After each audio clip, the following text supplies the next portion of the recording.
Seorang pria membunuh asisten rumah tangga di kawasan Cipayung, Jakarta. Korban ditusuk karena dianggap jadi penghalang pelaku mencuri uang.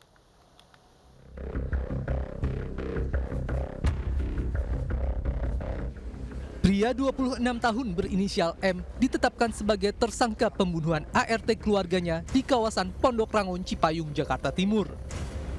Dari kasus ini, polisi mengamankan sejumlah barang bukti, di antaranya uang tunai 2,9 juta rupiah, 2 telepon genggam, 3 celengan, dan baju korban yang bersimbah darah. Diketahui tersangka membunuh korban, wanita 43 tahun, berinisial XL dengan menusuk bagian perut. Kemudian modus operandi yang digunakan dalam kejahatan ini adalah tersangka ini sebenarnya merupakan keponakan daripada majikan korban. Kemudian tersangka ini datang ke rumah korban dengan berpura-pura meminjam termos.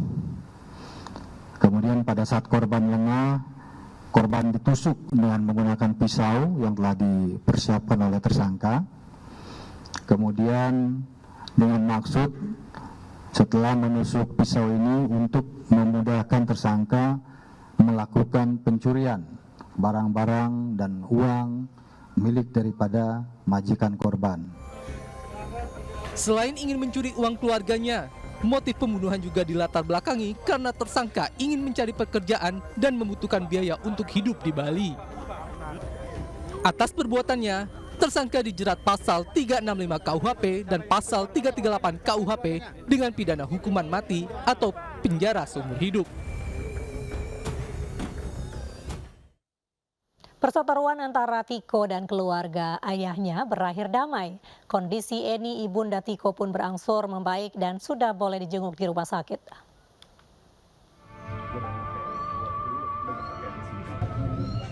Mungkin memang jalannya kok. Ini jalannya untuk kesembuhan nyokap lu. 11 hari dirawat di Rumah Sakit Khusus Daerah Duren Sawit, Jakarta Timur, kondisi Eni ibunda Tiko semakin membaik. Ia juga sudah bisa berinteraksi dengan sekitarnya. Tiko pun kini sudah bisa menjenguk ibunya, meski tetap harus dipantau sebelum nantinya akan diperbolehkan untuk menjalani rawat jalan. Cukup kooperatif gitu, akan kita tidak temukan kelainan fisik yang secara khusus perlu ditangani. Kita mulai masuk ke pengobatan kejiwaannya. Sementara itu, perseteruan antara Tiko dengan keluarga sang ayah berakhir damai. Tiko yang sempat dilaporkan ke polisi tersebut meminta maaf dan mengaku selama ini hanya menceritakan pengalaman hidupnya. Mungkin memang jalannya kok. Ini jalannya untuk kesembuhan nyokap lu. Sebelumnya, kisah Tiko yang merawat ibunya dan tinggal di sebuah rumah di kawasan Jatinegara, Jakarta Timur sejak tahun 2010 silam viral di media sosial. Tiko dan ibunya yang diduga depresi harus tinggal di rumah tanpa listrik dan air. Tiko bahkan harus berhenti sekolah karena kendala biaya.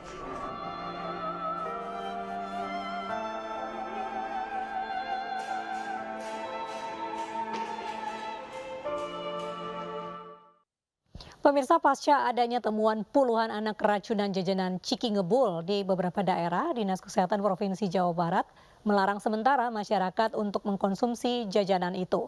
Pasalnya dari temuan Dinkes Jabar, anak-anak mengalami kebocoran lambung setelah mengkonsumsi jajanan Ciki Ngebul.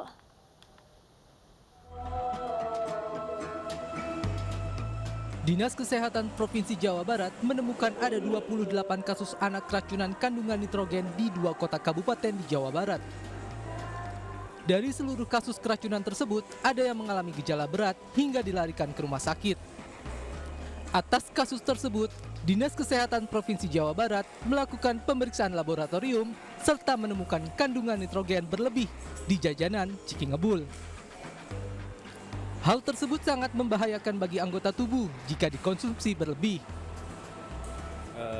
Nah, setelah kami lakukan pemeriksaan laboratorium memang betul di konsumsi di pangan tersebut memang ditemukan nitrogen ya. Ternyata dengan konsumsi dalam kadar tertentu mungkin memang membahayakan begitu. Dan terbukti tadi di anak yang di Kota Bekasi ternyata sampai ada perforasi gaster namanya, jadi lambungnya ada luka terbuka begitu dan akhirnya terjadi peradangan di sekitar ususnya. Jadi ternyata nitrogen ini memang membahayakan begitu. Meski demikian, kasus temuan keracunan jajanan Ciki Ngebul ini tidak menimbulkan korban jiwa. Dinas Kesehatan Provinsi Jawa Barat juga menghimbau masyarakat agar tidak mengkonsumsi sementara jajanan Ciki Ngebul.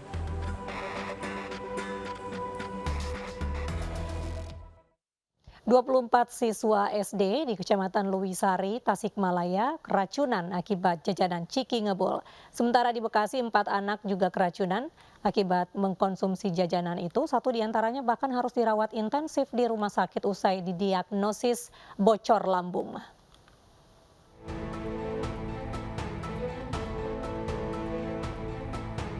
Sebanyak 7 orang siswa SDN Ciawang, Kecamatan Lewisari, Kabupaten Tasikmalaya, Jawa Barat, diduga mengalami keracunan. Bahkan 1 diantaranya terpaksa dirujuk ke IGD RSUD SMC Singaparna. Para korban diduga mengalami keracunan setelah mengkonsumsi jajanan Ciki Ngebul yang berjualan di depan sekolahnya. Menurut kesaksian salah seorang siswa yang keracunan, sesaat setelah membeli Ciki Ngebul, tubuh langsung merasa sesak nafas dan muntah. Beli Cikbul, tapi udah sarapan, pas tos beres nggak mam Cikbul, tos lami dipainten ilmu langsung begah perut nanti, terus mual, dan muntah, pas muntah pertama teh ada ya darah tuh sedik, nanti banyak, dia makan langsung ku guru di cana ke puskesmas, di puskesmas yang terasa nggak luga gitu. Sementara di Bekasi, Jawa Barat, 4 anak menjadi korban akibat mengkonsumsi Ciki Ngebul. Salah satu korban berusia 4 tahun, warga Kelurahan Jatiwaringin, Pondok Gede, Kota Bekasi, Jawa Barat, terpaksa harus mendapatkan perawatan medis secara intensif di salah satu rumah sakit di DKI Jakarta. Korban bahkan menjalani operasi dan perawatan selama 6 hari usai didiagnosis mengalami kebocoran lambung sepanjang 2 cm.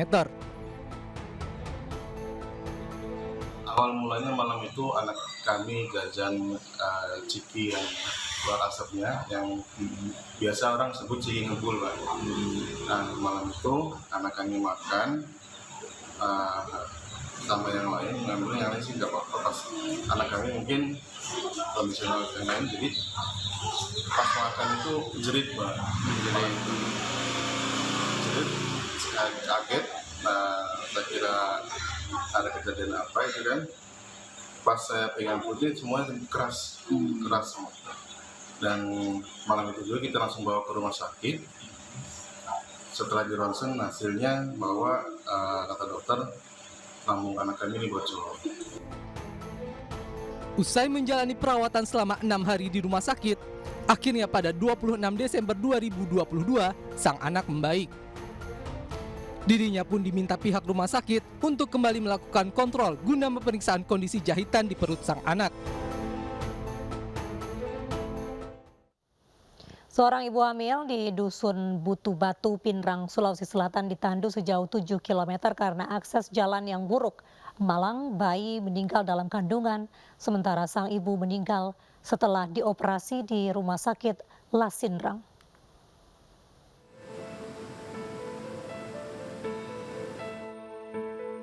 Inilah video amatir saat warga bergotong royong menandu seorang wanita hamil untuk melahirkan di Puskesmas Salimbongan, Pinrang, Sulawesi Selatan.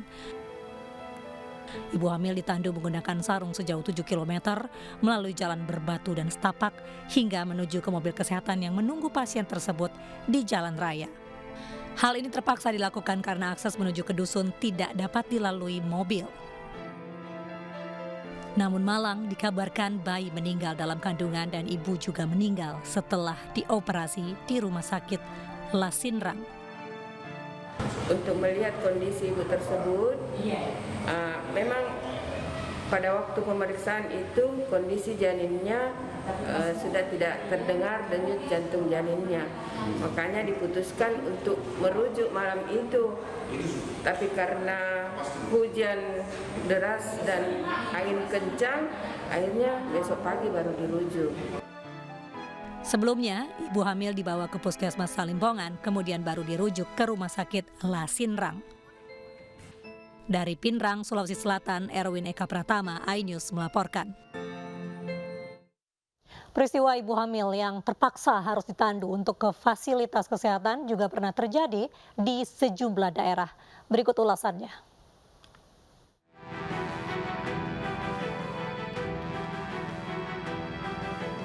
Usai melahirkan melalui operasi sesar di RSUD Serang, Banten, Sukminah warga desa Luwi Balang, Kecamatan Cikesik, Pandeglang, Banten ini pun diantar pulang dengan mobil ambulans. Namun ambulans hanya sanggup mengantar sampai batas jalan aspal, selebihnya ambulans tidak sanggup untuk melintas. Sukminah pun terpaksa ditandu bergantian oleh kerabat dan warga desa. Sukminah bukanlah satu-satunya ibu hamil yang harus melewati perjuangan panjang saat melahirkan buah hatinya.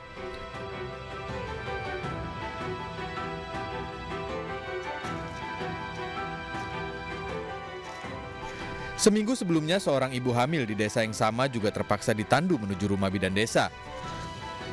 Awalnya Asmaria akan ditandu menuju puskesmas yang berjarak 7 km.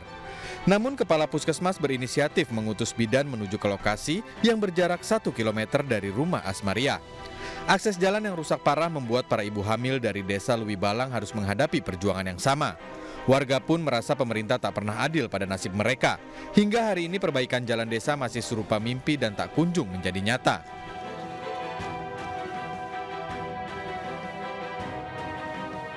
Sementara itu, ibu hamil asal desa Minanga, Kecamatan Rongkong, Kabupaten Luwu Utara, dirujuk ke puskesmas terdekat dengan cara ditandu. Kondisi jalan yang sempit dan belum bisa diakses roda 4 membuat warga dan bidan desa mengambil tindakan menyelamatkan nyawa ibu dan janin. Dengan mengandalkan kayu, rotan, dan terpal sebagai penutup, ibu tersebut diangkat melewati jalan setapak yang menanjak. Pemandangan seperti ini bukan pertama kali terjadi di lokasi desa yang belum memiliki akses roda 4 yang menjadi pemicu utamanya. Tim Liputan iNews melaporkan.